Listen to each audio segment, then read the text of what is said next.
If you guys are familiar with pattern making, you'll know that pattern making is one of the kind of like annoying things of fashion. Let's say that you buy, like a fabric from a textile place, and then you realize that you didn't buy enough fabric. That's a huge problem. Very big problem. Yeah, that might cost you a lot of money. The software plays your patterns for you following the grain line. And in this case, this was perfect because then you can laser cut as well your patterns instead of having to actually cut them manually. Yeah. Some systems, they lock you in, and then you're like, to get out is like very difficult.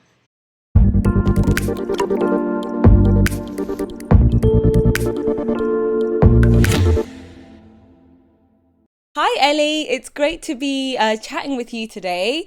We have obviously been speaking about the book that you've been featured in with N-hega, and our book Fashion Tech Applied. If you guys don't know it by now, you have to check it out. Everything is in the description of this, whatever platform that you're listening to this on or watching on if you're on YouTube. But actually today we will be speaking about all to do with optimizing the production system in the fashion supply chain and how exactly that works with technology, specifically with N-hega. I've personally used it myself, N-shot Pro, which was really exciting in Paris, but I will let Ellie literally talk more about that because there's a lot behind this, as well as the N-estimate, I believe, and that is actually where you're using AI to do some lay planning. So if that makes no sense to you right now, stay tuned so that you can hear more about how all of that works and how exciting it is to really make production much easier for everyone. So just to start us off, Ellie, can you just introduce yourself and how N-hega started or how you started your journey with the company? Hi everyone, thank you Vaughn for inviting me. I'm Ellie, I work at N-hega. I've been working at N-hega for more than a decade now. I went to the Fashion Institute of Technology, worked at some startups, and then started working at N-hega. Who is N-hega? N-hega is a small technology company based in New York City. We specialize in pattern digitizing solutions with images, with a camera and scanner. We've been around for 23 years, and we're founded by NYU professors that have a background in manufacturing and artificial intelligence. Right now, we have three main products for digitizing: the N-scan Premium, N-shot Pro, and N-shot Lite. The N-scan Premium is considered one of the best digitizing systems available on the market for digitizing. We also have other complementary solutions, such as the N-estimate and N-shaker for marker making that helps clients optimize how much fabric they should use for their style, their products. At IFA Paris, we use it in a fashion setting, but our system also works for other industry that manufacture, such as furniture, glass, composites, aviation. Any type of company that manufactures, that create products, can benefit from our systems. Mm-hmm. Well, thank you so much for that introduction. Yeah, it's really refreshing to hear, obviously, the list of all the technologies that are being used by N-hega. And as I mentioned before, obviously, I have had the privilege to actually try some of these technologies, specifically the N-shot Pro. And if you guys are familiar with pattern making, you'll know that pattern making is one of the kind of like annoying things of fashion. It's not really the most popular, as you might agree.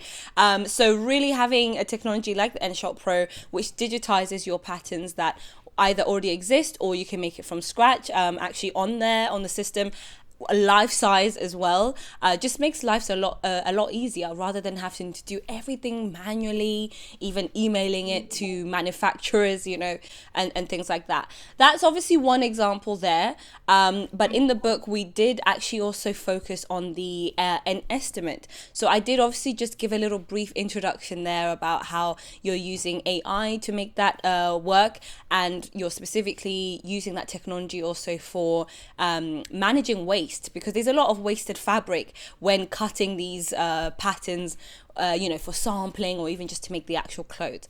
So can you just take us through exactly how that works? And for the listeners or watchers on YouTube, I will be obviously putting some visuals so that they can see as well what you're saying. Yeah, yeah. And also I could also share my screen and show the process live for you if you want. Oh, if you have that, perfect. Yes, go ahead.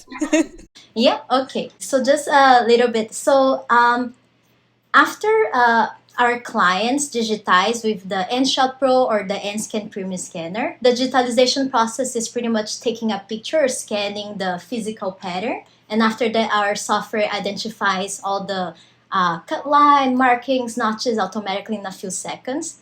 So as Von mentioned, back in the day, people used to use a digitizing table or board where you had to click and redraw your physical pattern. So that could take hours and was very error prone.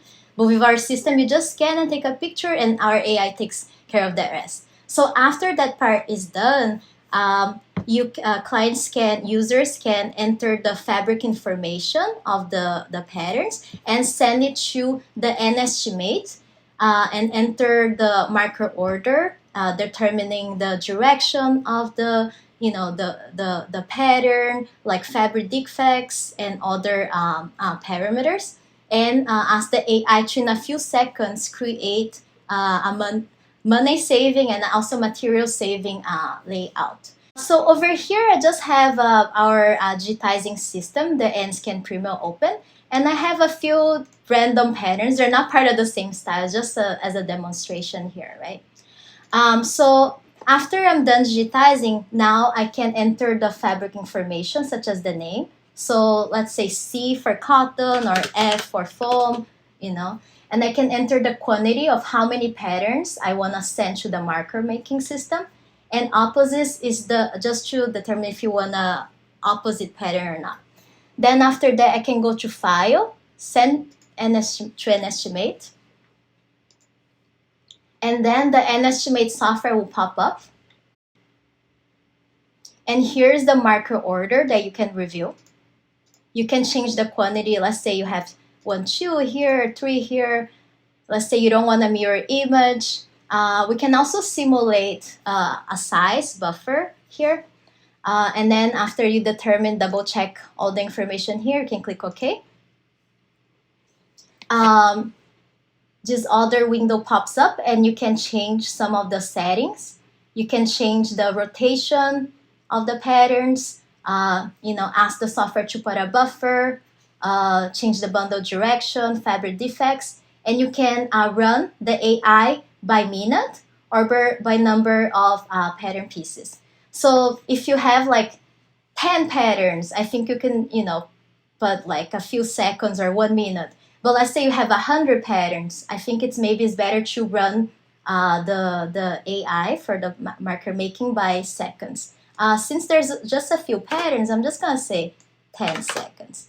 And I click on finish. I enter the fabric width. I have 142 centimeters, click OK.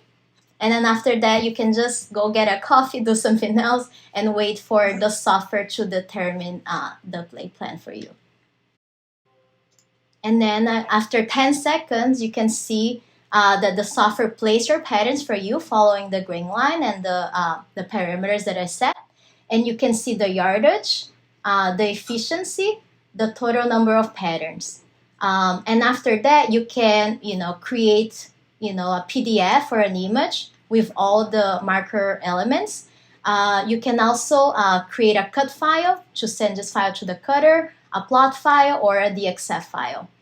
Sometimes our clients also like to, modify a little bit themselves. So you also have, the option to change the layout plan if you think that you can beat the AI here too. Yeah. So, so like normally you could create a marker by hand, like by using a fabric and placing it on top. But let's say that you have hundreds of patterns. Imagine doing that by hand. So it's much easier to use a software that has an automatic marker making system, because this could be done in a few seconds, in a few minutes. a person has experience making markers, they can create really good markers, but it will just take a long time. Oh, well, thank you so much for that demo. I hope you guys can all see, obviously, how, well, for those on YouTube, can really see how this works when it comes to really just saving a lot of time, and obviously in this case the cost as well. I have personally well, have been exposed to pattern cutting myself, as I mentioned, and it does take a whole long time. One time, I think I was doing a coat, and the coat had so many panels, so it took me almost a whole day to literally cut the pattern in on the fabric, or the patterns on the fabric. So this would have saved me a lifetime. And something else that actually I discovered while I was teaching at IFA Paris is that obviously when you can have the ability to export with different formats, like in this case DXF, it then allows it to be, for what I was teaching, to make it laser cuttable, because that's one of the formats that you're able to do, that or SVG. And in this case, this was perfect because then you can laser cut as well your patterns, instead of having to actually cut them manually as well. But I guess in this case, it just depends, obviously, which machine you have it hooked up to for the N estimate. But in this case, it's perfect for that. And then you can also put like your design for the laser cut right on top of what you've already digitized as well. So again, it's just about optimization and digitizing things that can just be much more accurate as well when it's digital, rather than scissors and just doing everything manually. Yeah. So obviously this is all great to see. It would be nice to hear a little bit more about how then this works in the reality of brands. So can you tell us some results of how this has worked, as not just an estimate, but even some of your other products, and some of those results that can really give us some idea of the effectiveness of this technology? Yes. So every client that we have, they have a different case scenario. So our product can work in many, many different ways. So talk a little bit about the N estimate, because we're talking about that now. So for instance, we have a big client in New York, that they create their designs in-house here, but they're manufactured overseas. So they were noticing that they were getting quotes for how much fabric material they need to buy, but they were like a bit like, oh, that seems a lot. So they got our system for more like control. So they could, after they create their patterns, they would run the marker maker to determine, like, if the quote that they're receiving from the overseas vendors makes sense or more or less, accurate. So you can use the system for production, but also like to double check, since this industry we work, normally people work with vendors like in different locations. The more information you have, I think the more control and understanding you have of how everything works. And there are other examples too. We have clients that, again, they work with overseas factories, but then they decided to bring the production back, and then they get the N estimate. There are some clients, big clients, that they have an R&D team. They're responsible to finding products that would help optimize what they already have, right? So like we have this particular client that they have already had an automatic market making system, but then they ran their marker inside our marker and saw that there was like a saving of 1 or 2%. So that's, for an individual, maybe if I'm making something, that's not a lot. But if you're like, mass producing something, that's a lot of money. I think by paying attention to fabric consumption, material consumption is a very easy way in the manufacturing, in the production sector to, save money and avoid wasting, like material. So I feel if you, let's say that you buy, like a fabric from a textile place, and then you realize that you didn't buy enough fabric, that's a huge problem too. Very big problem. Yeah, that might cost you a lot of money, and like you might not be able to like fulfill your order So like, that's the different ways that our clients were able to use the estimate. Some smaller clients too, they use our estimate manual. So the smaller clients, sometimes they do bespoke one of a kind templates for their clients, and they were like using the manual method where they have the material, the fabric, and place it on top. But sometimes the client will call again and they wanted the same style and they had to redo the same process. So, but with the system, they are able to digitize the patterns, the one of a kind patterns that they make for their clients, and create the marker that stays archived on their computer. And then just opening the computer, going there, and finding the order, they can go there, modify the template if they want, and send to the cutter or plotter or machine, any other machine they have again. Our main products are the N-scan Premium and Shot Pro. That in a way, this type of technology was invented by our founders. That they were looking for a way to replace the manual digitizing table with images. And we have a lot of cases of clients that have used that successfully, replaced digitizing tables. So, like, let's say that you have a jacket. The jacket might take, with an old school digitizing pen, 1 hour, 30 minutes to be digitized with a digitizing table, and is very error prone. But with our system, it will take a few seconds and or like a minute. You just simply take a picture or scan it. And after that, the good thing about our system is that it also captures the true to size image. So you always have an archival of the actual image of your pattern. So even if you lose your physical pattern, like you throw it out, the actual pattern that was made by hand is on the computer and is printable too. But of course, you have the vectors, and once you have the vectors, you can use our CAD editing tools to change and modify the templates. So I think our system is probably 5 times faster than old school digitizing tables, and also then scan is better than other camera systems because it uses a scanner and a different type of AI to vectorize and identify each marking correctly. I think in this industry the accuracy is very important, and the N-scan is very accurate, and Shot Pro and also Light also good as well. Oh yeah, I completely agree. Accuracy is really up there when it comes to the industry. Imagine obviously you're a fashion brand and you've ordered, like a ton of units for the same t-shirt, and it comes out wrong just because there's a little bit of discrepancy somewhere, just because there's a miscommunication and things like that. So actually that's actually what we mention in the book, that there are many benefits to the technologies, not just because it's faster and cost effective, but it can really eradicate some of these miscommunications that happen between a designer or fashion brand and their manufacturers and suppliers. So that's definitely one of them there.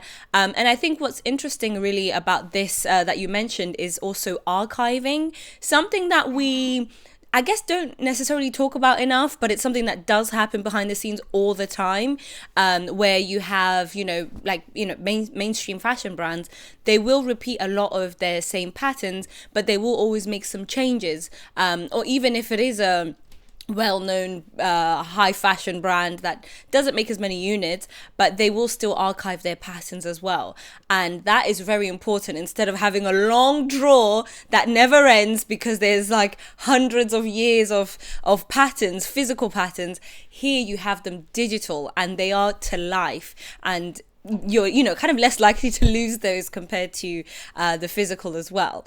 So again, there's so many benefits to this, and with production you have to be very careful. That is really at the beginning of the supply chain in the fashion industry, and that's why we thought it was great to really include you guys in the book to really highlight that importance.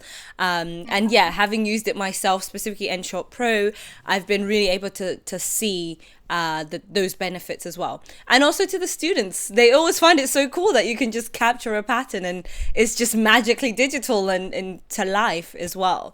But just for those watching or listening, we in the book actually go into a little bit step by step of how this works.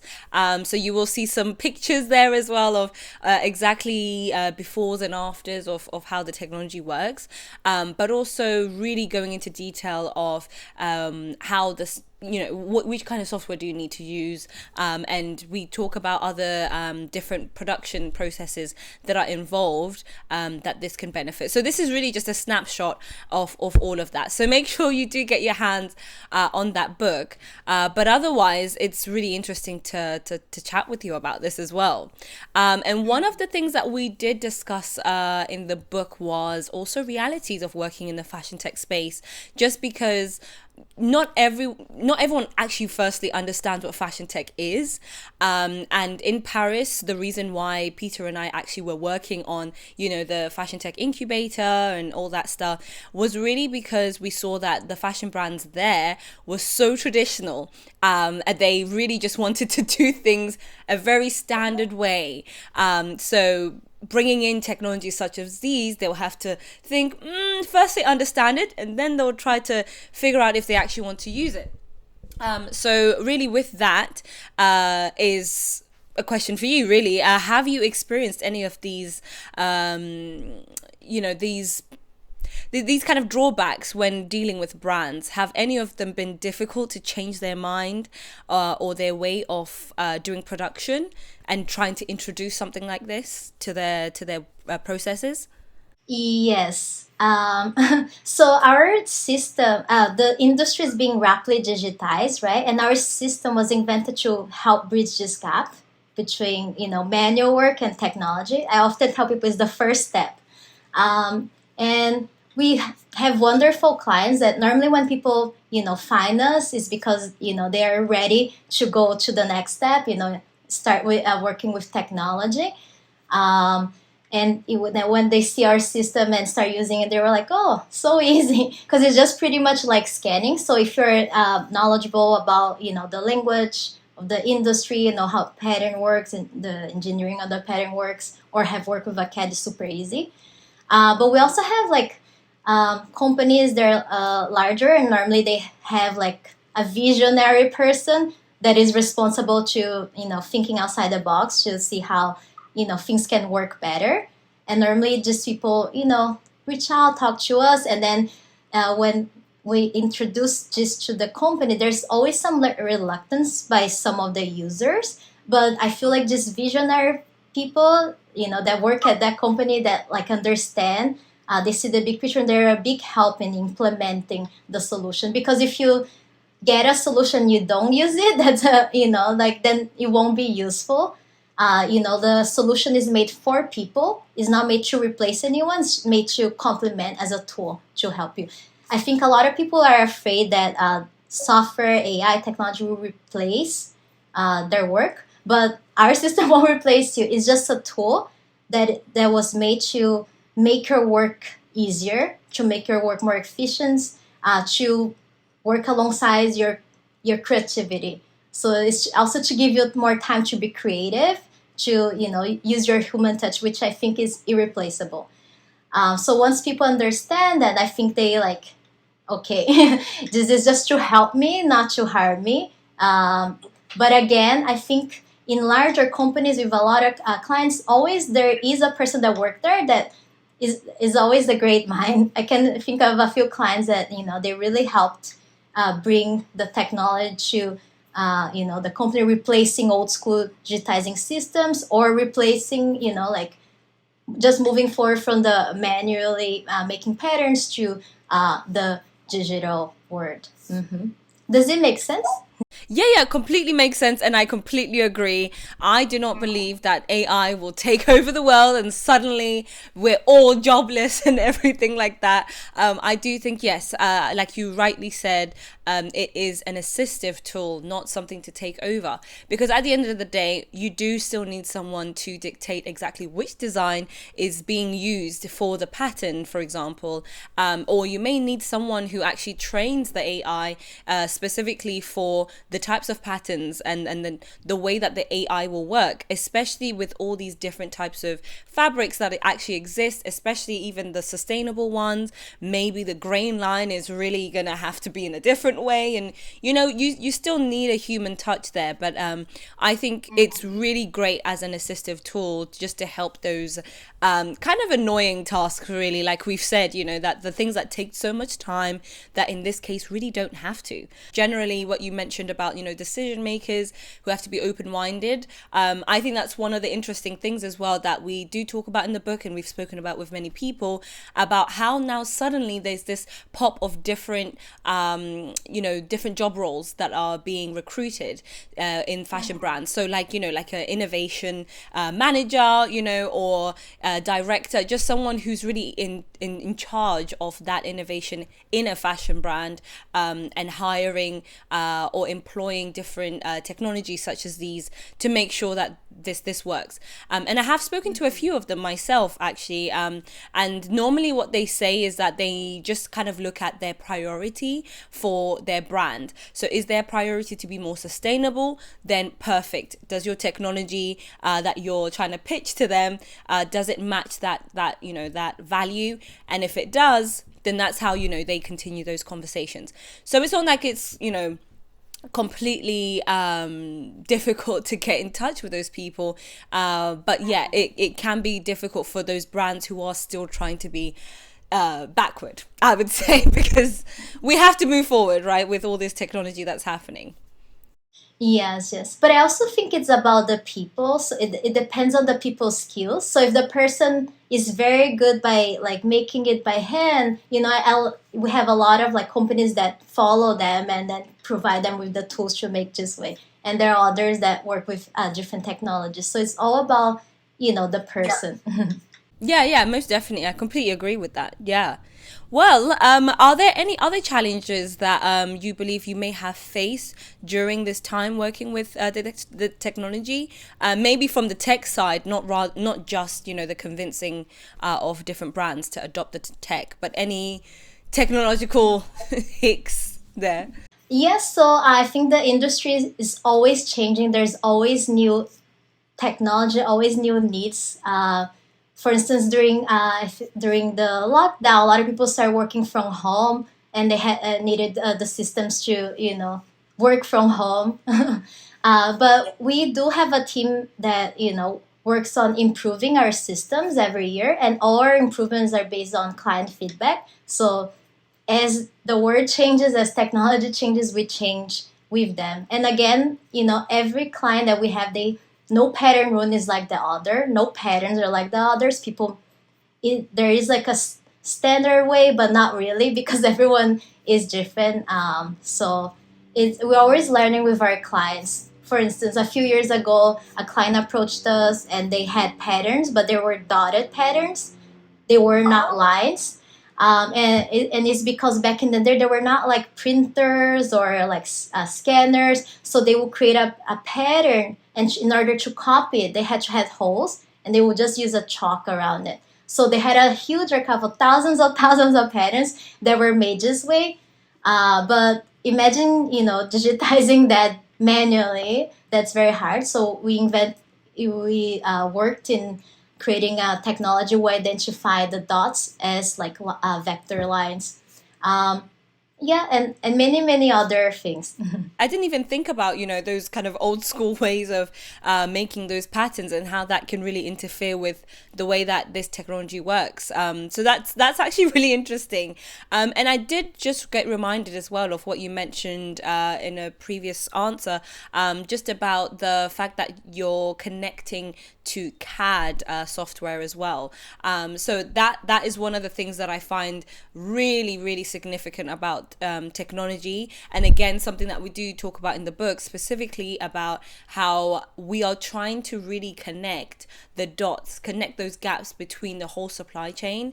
So yes, it's the communication, like I mentioned, with manufacturers and factories, and in this case between you and the brand, that just this technology can really just help to make all of that connected. So in this case, being able to connect from a manual pattern, or just the pattern in general, and then being the digitized one, and then being able to put that over to a CAD. So for those who don't know, CAD is really just like Illustrator or anything that is to do with computer aided design, that you can then really just edit those patterns further on. And actually, from what we've discussed before, something that also can be connected was digital garments. When people are making NFTs, even for example, they obviously have a starting point of a pattern. If it's just the usual 3D digital design software like Clo 3D.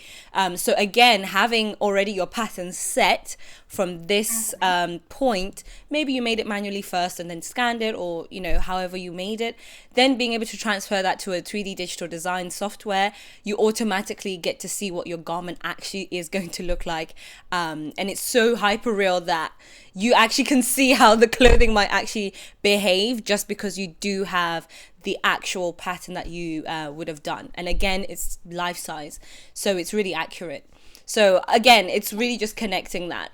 And just to illustrate, actually, just for those who aren't aware, the way that I usually was talking about this with when I was teaching, how this technology is connected, is that firstly I may have just thought of a design, because from a design perspective I would still probably use a sketching kind of method to come up with my designs, and then I would then have to think about the pattern, and that's where then N-Shot Pro would come in. So maybe I would have scanned that so that it can be digitized, and then once it's digitized, in order to make the sample to see how it may look like, I can either take that over to that 3D digital design software and then see that in a digital form on an avatar, which again, the avatar would actually have real life measurements that you would have gotten maybe from a body scanner, and then taking that over to maybe then a manufacturer who can then the end estimate first to get the lay plan done more accurately and really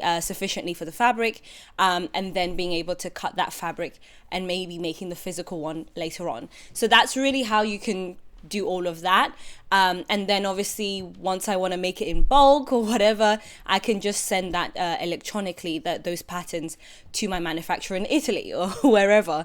So really that's how all of that is just joined together, and it's just really just what we talk about in the book of how that works really. Since you mentioned that, yeah, because a lot of clients are doing the 3D now, we unlocked a feature in our software that allows you to digitize the textile fabric as well. So you could use the scanning system, for instance, to scan, like a fabric. If you don't have it already on the computer, you scan it at 300 or 1200 dpi, and then you can bring it to your 3D software like Clo 3D to map the fabric there as well, and work with alongside with the patterns there are there were digitized by our system. And you mentioned this, like integration from here to here. Our system works with all major CAD and CAM systems, like Optitex, Lectra, AutoCAD, SolidWorks, Illustrator, as you mentioned, and a lot of companies, like service companies, that work with many types of clients that have different CADs or CNC machines or cutters. You like our system especially for that, because it can work with everyone, and be part of any point of the line of production. Yeah. And yeah, you know what? I think what's really great about this, again, it's about really just that connectivity. So not just what I spoke about earlier about having to connect just the designer or the brand to the manufacturer, but in this case also just connecting those dots with the other areas of CAD, and that's really the importance of having those different formats, because there are so many companies that we've actually seen where they actually prefer not having all these options. Not that they prefer it, but they just don't have these options, which then means that they're not able to cater to the compatibility that everyone needs to have to then be able to use other software, the way that I described earlier. So yeah, it's really important to let that happen, because some brands will see, they'll say, no, I'd rather move from this software to another one, because they have those different formats that are available, just to move it across to other technologies as well. Yeah. Some systems they lock you in, and then you're like to get out is like very difficult. So we're currently working on our 223 version. I think it should be out late summer or fall. And we're including new tools, new technologies, and modes that would help with a lot of collaboration. But it's the future. We'll talk more about that when we release the system. Yeah. Hmm. Well, thank you so much for sharing all of this with us. I'm really looking forward to then what the future holds for you guys. And for those, again, who haven't got their hands on the book, make sure you grab it. It's Fashion Tech Applied, available on Amazon or WH Smith if you're in the UK, and just many other platforms. All the details are in the description, and you can get your 20% off if you use the discount that is also there in the description. So, yeah, thank you so much again for your time, and yeah, we shall chat again soon. Thank you so much for inviting us to be here and sharing your knowledge with everyone as well. Thank you. Bye. Bye.